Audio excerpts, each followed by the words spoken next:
제2대 대통령이었던 이 존 애덤스와 또 3대 대통령 토마스 제퍼슨은 아주 절친한 친구였다고 합니다. 그리고 정치 동료이기도 했죠. 그런데 그 둘은 늘상 아주 서로를 의식하는 경쟁자였다고 해요. 애덤스는 자기가 먼저 대통령이 되었음에도 제퍼슨에 대한 열등감에 사로잡히고 있었다고 합니다. 그래서 이 애덤스가 죽을 때에 이런 말을 했대요. 제퍼슨은 아직도 살아있는데, 이러면서 죽었다고 합니다. 하나님만 바라볼 때 감사할 수밖에 없는데요. 그런데 옆에 있는 다른 사람을 보기 시작하면 그 감사가 사라질 때가 있습니다. 순교에 대한 예언을 받은 베드로가요, 예수님께 묻습니다. 그럼 저 요한은 어떻게 됩니까? 그랬더니 예수님이 뭐라고 하셨죠? 그게 누가 무슨 상관이냐? 너는 나를 따르라. 베드로에게는 베드로의 길이 있고 요한에게는 요한의 길이 있다라는 것입니다. 이것은 비교와 경쟁의 대상이 아니다라는 거죠. 하나님이 내게 주신 인생의 길, 그 길을 우리는 최선을 다해서 믿음으로 가면 되는 겁니다. 그렇게 하나님만 바라보고 걸어갈 때에 우리는 흔들리지 않고 믿음의 길을 갈 수 있는 거죠. 오늘 말씀이 바로 그 점을 말씀하고 있습니다. 한 포도원 주인이 있습니다. 이른 아침에, 아마도 아침 6시였던 것 같아요. 그때에 일꾼을 고용하려고 장터에 나갔습니다. 그곳에는 일감을 구하려고 온 노동자들이 대기하고 있는데 주인이 그들을 불러서 하루에 한 데나리온을 주기로 계약한 다음 자신의 포도원에 들여보냅니다. 그런데 3시간 뒤, 우리나라 제3시에, 우리나라 치면 9시에 또 나가보니까 놀고 있는 사람이 또 있더라는 거예요. 여기서 놀고 있다라는 성경의 표현은 진짜 이렇게 땅 따먹기 하고 놀고 있는 게 아니라 빈둥거리면서 서 있었다라는 것을 말하는 겁니다. 아마도 그들이 그렇게 있었던 이유는 늦게라도 일꾼을 찾는 사람이 있지 않을까 기다리고 있었겠죠. 그런 그들에게 주인은 다시 한번 내가 적당한 대가를 줄 테니 포도원에 들어가라 하면서 들여보내줍니다. 근데 이 주인이 특이한 게 또 3시간 뒤에 12시 와서는 또 그렇게 하고 또 그 다음 3시 뒤인 오후 3시에도 일 없던 사람들을 또 들여보내요. 심지어는 일이 다 끝나가는 5시에까지 나갑니다. 그런데 아직도 놀고 있는 사람이 있더라는 거예요. 아니 왜 이렇게 당신들은 하루 종일 이렇게 빈둥거리고 있습니까? 그렇게 말하니까 그 일꾼들이 말합니다. 아무도 우리를 부르는 사람이 없는데 어떻게 하란 말입니까? 아니 하루 종일 일자리를 구하지 못하면 집에나 돌아가지 왜 그렇게 서 있었을까요? 아마도 그들은 돌아갈 수가 없었을 겁니다. 왜? 집이 없어서가 아니라 집이 있더라도 가족이 있을 거 아닙니까? 오늘 일 없으니까 그냥 쉬면 되는 게 아닙니다. 실망할 가족들을 생각하면 아마도 면목이 없었겠죠. 비록 오늘 허탕쳤을지라도 최소한 내일 일이라도 좀 잡았으면, 그런 마음으로 아마도 집에도 가지 못하고 어디도 가지 못하고 정신없이 그냥 이렇게 서성거리고 있었을 거예요. 얼마나 애탔을까요? 그런데 그렇게 아무도 불러주지 않는 그 시간에, 뜻밖에도 그 늦은 시간에 포도원 주인이 와서는 그들을 포도원에 들여보내주는 겁니다. 보통 유대가 하루가 끝나는 시간이 저녁 6시입니다. 아시죠? 그래서 안식일이 저녁 6시부터 시작된다고 하잖아요. 반대말로 6시에 끝나는 거예요. 그러니까 6시가 끝나면 일을 다 정리해야 되는데 그 1시간도 남지 않은 그 시간 가서 막 정리하고 준비하다 보면 금방 끝나지 않을까요? 노가다 현장 같은 데 가보면 일꾼들이 한 30분만 딱 전되면 벌써 이제 퇴근 준비를 해요. 그냥 가서 옷 입고 있으면 다른 사람들 다 퇴근 준비하고 있는 거예요. 그 시간이 들어간 거예요. 그런데 왜 그 시간에 포도원 주인은 그 일꾼들을 들여보냈을까? 이 포도원 주인이 일꾼을 고용하기 전에 나눈 대화를 보면 그가 단지 일손이 필요해서였을까? 그게 아니었음을 짐작할 수 있습니다. 주인은 일을 찾지 못해 서성거리는 사람들에게 일을 주고자 했던 사람이에요. 사실 5시까지 선택되지 못했다는 것은 그 사람들이 어떤 사람들이었다는 것을 의미할까요? 조금 일을 막 잘할 스타일은 아닐 것 같아요. 뭐 특별한 기술이 있거나 유능해 보이거나 인정받았거나 그런 사람들이 아니라 뭔가 비실해 보이고 일 잘 못할 것 같고 좀 안 좋은 소문이 퍼졌다든지 그런 사람들이 하루 종일 일자리를 못하고 있지 않았겠습니까? 그렇지 않을지라도 일단 선입관에 들지 않겠습니까? 아이고 어떻게 했길래 이렇게 일자리도 못 구했어, 그죠? 그런 생각이 들 수 있는 것입니다. 그런데 포도원 주인은 다른 거 묻지 않습니다. 내세울 것 하나 없는 그들이지만 포도원 주인은 그들이 놀고 있다, 부르는 사람이 없다라는 그 말에 다른 거 묻지 않고 그럼 우리 포도원으로 들어가라, 들여보내주는 것입니다. 그리고 드디어 일당을 계산할 오후 6시가 되었습니다. 아마 그때 마지막에 들어온 일꾼들은 한 발 뒤로 물러나 있었을 거예요. 그들이 들어온 시간을 생각하면 그들이 뭘 받을 생각을 못했을 거예요. 그냥 내일 일꾼으로 내일 와서 일해라 이런 말이라도 한번 들었으면 좋겠다, 그런 생각이었을 것입니다. 그러면 오늘 빈손으로 들어가도 가족들에게 희망적인 말을 할 수 있지 않겠습니까? 그런데 그런 그들에게 하루 일당에 해당되는 한 데나리온을 주었으니, 그것도 가장 먼저 주었으니 그들이 얼마나 기뻐했을까요? 얼마나 감개무량했을까요? 아마 황송했을 거예요. 막 미안하기도 하고. 그런데 이것을 본 다른 일꾼들도 술렁거리기 시작합니다. 야, 1시간밖에 일하지 않는 사람이 일당을 받았어. 제일 기대했던 사람이 누굴까요? 새벽 6시 온 사람. 이야, 나는 그럼 12데나리온 받겠네. 오늘 대박이다 이러면서 막 기대에 찼을 것입니다. 그런데 이게 웬일입니까? 주인이 모든 사람에게 똑같이 한 데나리온을 주는 겁니다. 화가 나죠? 따집니다. 왜 우리 한 데나리온밖에 안 주냐고. 우리가 더 많이 일했는데 어찌 이럴 수 있냐고. 그러니까 주인이 대답하죠. 어떻게 말합니까? 시작. 친구여, 내가 내게 잘못한 것이 없노라. 내가 나와 함께 한 데나리온 약속을 하지 아니하였느냐. 그렇죠? 그래요. 계약대로 한 거예요. 또 읽겠습니다. 내 것이나 가지고 가라. 나중 온 이 사람에게 너와 같이 주는 것이 내 뜻이니라. 시작. 내 것을 가지고 내 뜻대로 할 것이 아니냐. 내가 선함으로 내가 악하게 보느냐. 아멘. 그렇죠. 현대적인 계약의 관점에 봐서도 예수님의 말씀은 맞는 말입니다. 그렇죠? 요즘은 회사 월급을 다 이렇게 계약으로 주잖아요. 한 명씩 한 명씩. 잘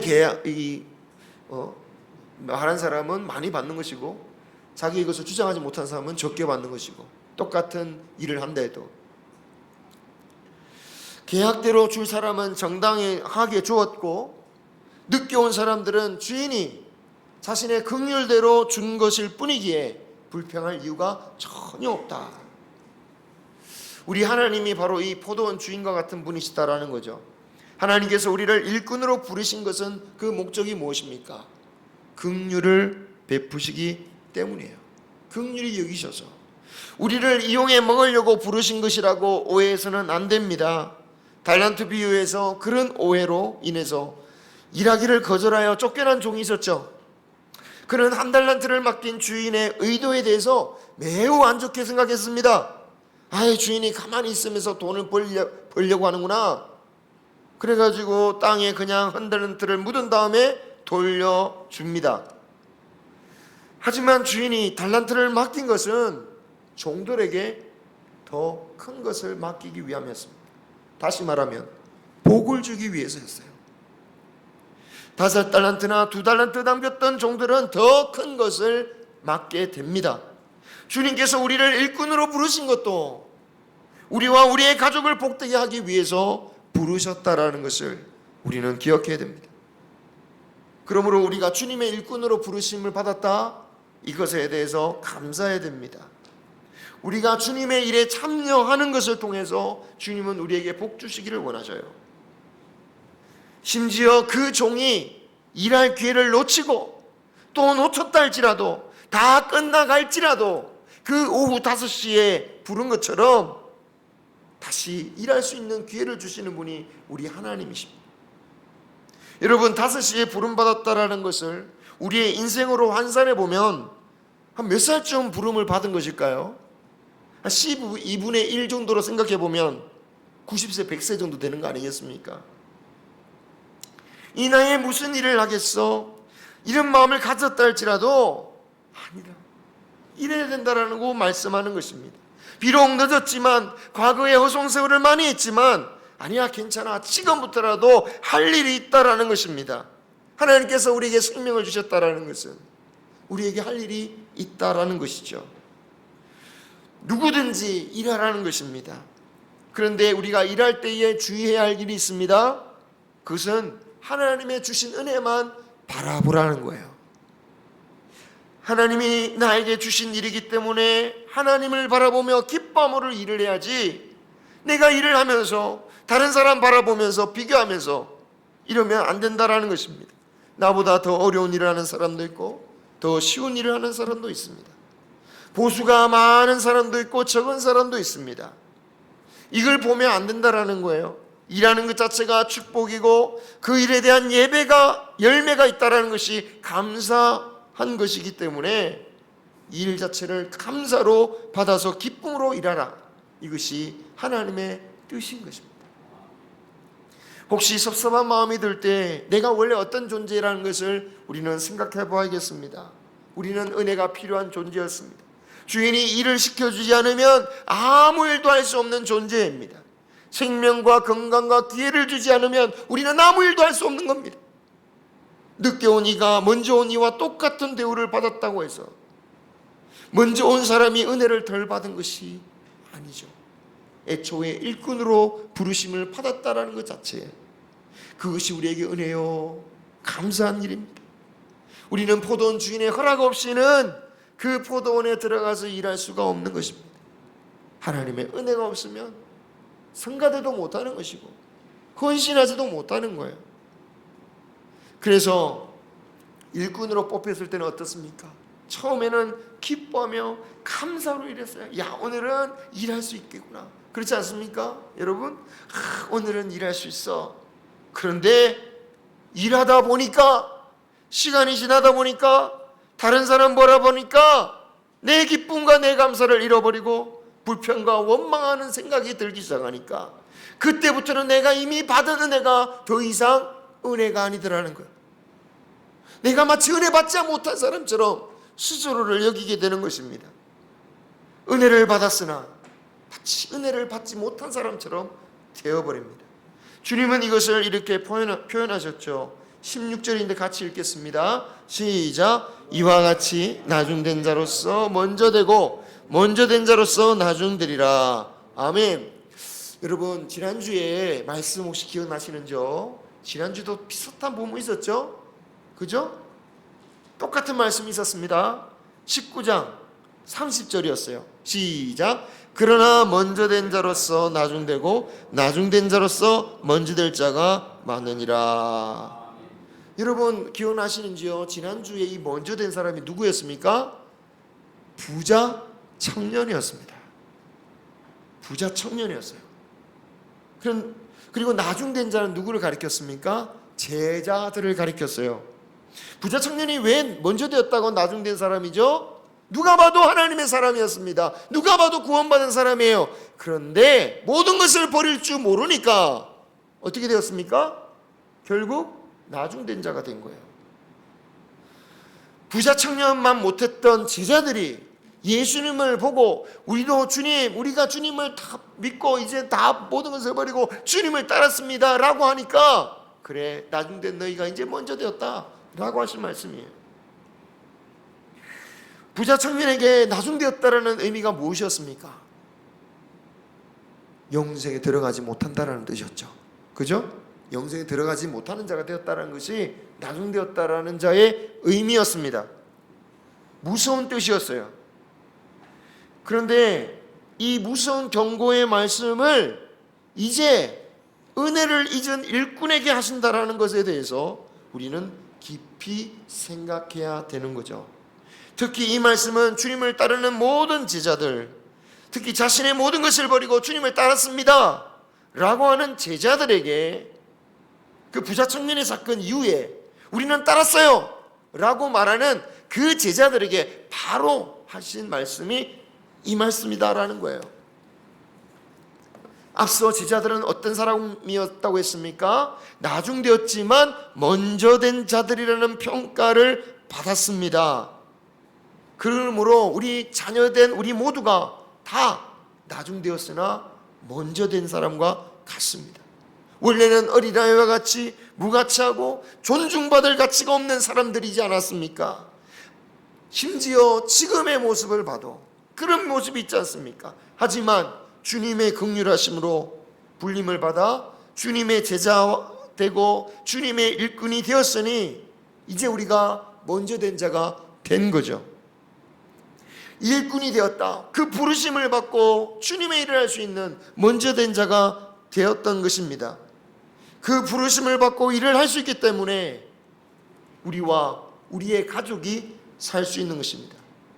예수를 믿을 때 어떤 일이 벌어집니까? 주 예수를 믿으라. 그리하면 너와 내 집이 구원을 얻으리라. 아멘. 그래요. 이 말씀을 곰곰이 생각해 보면, 물론 영혼은 각자의 몫이지만 한 사람이 믿을 때에 그 믿음의 영향력이 다른 가족을 살릴 수 있는 거 아닙니까? 그런 놀라운 역사가 있는 것이 우리의 부르심입니다. 그것이 우리가 받은 우리의 은혜예요. 그 부르심에 따라 우리는 주님의 자녀로서 일꾼이 되었습니다. 그런데 시간이 지나면서 또 다른 사람을 보니까 화가 나는 거예요. 내가 제자가 되고서 그 이후로 내가 수고했던 공로를 생각해 보면 억울한 거예요.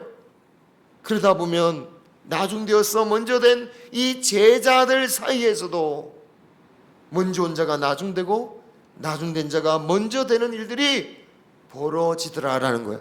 이런 일들이 우리 가운데서. 영생을 포기한 부자 청년에게 하신 말씀을 그대로 제자들에게 하신다라는 것은, 이 포도원 비유는 제자들에게 하는 경고다라는 것입니다. 이 믿음의 일꾼으로 부르심을 받았으나 감사를 잃어버려 나중된 사람이 되지 않기를 주님의 이름으로 축원합니다. 우리 가운데 먼저 되었건 나중되었건 우리는 항상 주님 앞에서 먼저 된 자로서 하나님의 충성된 일꾼이 되기를 소망합니다. 그러려면 나와 나를, 정말 자격 없는 나를 부르셔서 나와 가족에게 복 주신 그 은혜를 결코 잊어서는 안 될 것입니다. 구원의 은혜를 기억해 하겠습니다. 그 기쁨을 잃어버리면 주인을 원망하게 되어 있습니다. 예수원을 설립하셨던 성공의 대천덕 신부님이 계셨죠. 이 성공회는 모양이나 제도, 틀 같은 것은 천주교를 따릅니다. 그래서 신부라는 제도가 있어요. 그런데 이 성공회 신부님들은 다 결혼할 수 있어요. 왜냐? 신학은 개신교를 따르거든요. 신학은 개신교를 따르는 특이한 교단입니다. 그런데 이분에게 어떤 장로님이 상담하러 찾아왔습니다. 내가 장로가 된 지 25년이 되고 주일학교 교사를 20년째 하고 있는데 도통 하나님께서 내 소원을 들어주지 않고 있습니다. 그래서 하나님께 실망스러운 마음이 든다는 거예요. 신앙생활에 낙담이 된다는 거예요. 그때에 신부님이 이렇게 대답을 했다고 합니다. 당신의 마음속에 그 기도의 조건이 없어져야겠습니다. 장로 25년, 교사 20년이라고 하시는데 그 계산을 버리십시오. 나는 아무것도 아닙니다. 그동안 나를 버리지 않고 사용해 주심을 감사히 여기십시오. 믿음 안에서 함께한 주인을 섬기는 일꾼 되신 우리 성도 여러분, 우리 모두가 이런 마음을 가져야 은혜되고 응답을 받을 수 있습니다. 혹시 내가 남보다 더 교회를 봉사해서 더 다른 사람을 섬겨서 억울하십니까? 그런데 오늘 말씀은 일꾼이 된 것 자체가 은혜다라는 것을 말씀하고 있습니다. 그것을 잊어버리는 순간 우리는 구원의 은혜를 잊어버리는 사람과 같은 것이에요. 그리고 정말 내가 많이 했다면 하나님께서 아실 것입니다. 하나님께서 갚아주실 것입니다. 지금이 아니면 나중이라도 갚아주실 겁니다. 이 땅이 아니라도 하늘나라에서라도 갚아주실 것입니다. 우리는 그것을 믿는 사람들입니다. 많은 사람들이 그렇게 생각하지 못합니다. 하나님께 받은 내가 받은 은혜는 까먹어버리고 남에게 비유하면서 다 까먹고 있는 겁니다. 우리가 천국 백성이 된 근거는 무엇입니까? 우리가 하나님의 자녀가 되어서 그 은혜 속에 살고 오늘 이 자리에 예배자로 서 있을 수 있는 그 근거가 무엇입니까? 우리가 잘나서입니까? 구원받을 자격이 있어서입니까? 우리가 일을 많이 했기 때문입니까? 그 수고에 대한 보상으로 갚아주셔야 하는 그것을 받아야 되는 권리가 우리에게 있습니까? 우리가 여기 있을 수 있는 근거는, 우리가 천국 백성이 되는 유일한 이유는 오직 하나님의 은혜다. 오직 하나님의 은혜다. 그것을 잊지 않는 저와 여러분이 되기를 소망합니다. 구원은 믿음으로 받는 것이지만 우리가 모든 것을 버리고 가야 합니다. 하지만 어느새 믿음으로 시작했다가 그것이 율법으로 돌아서서는 안 되겠죠. 우리는 이 포도원과 같은 이 세상에서 하나님께서 맡기신 일을 감당하며 살아가야 되는 존재들임을 우리는 기억해야 했습니다. 예수 믿는다라는 의미가 여러 가지로 주님은 표현하십니다. 예수님을 주인으로 믿어야 된다, 영접해야 된다. 오늘 말씀은 우리는 일꾼으로 부르심을 받았다라는 것입니다. 참으로 우리를 일꾼으로 부르셔서 축복 주시기를 원하는 그 은혜를 기억해서 하나님의 복된 일을 감당하시기를 주님의 이름으로 축원합니다. 기도하겠습니다.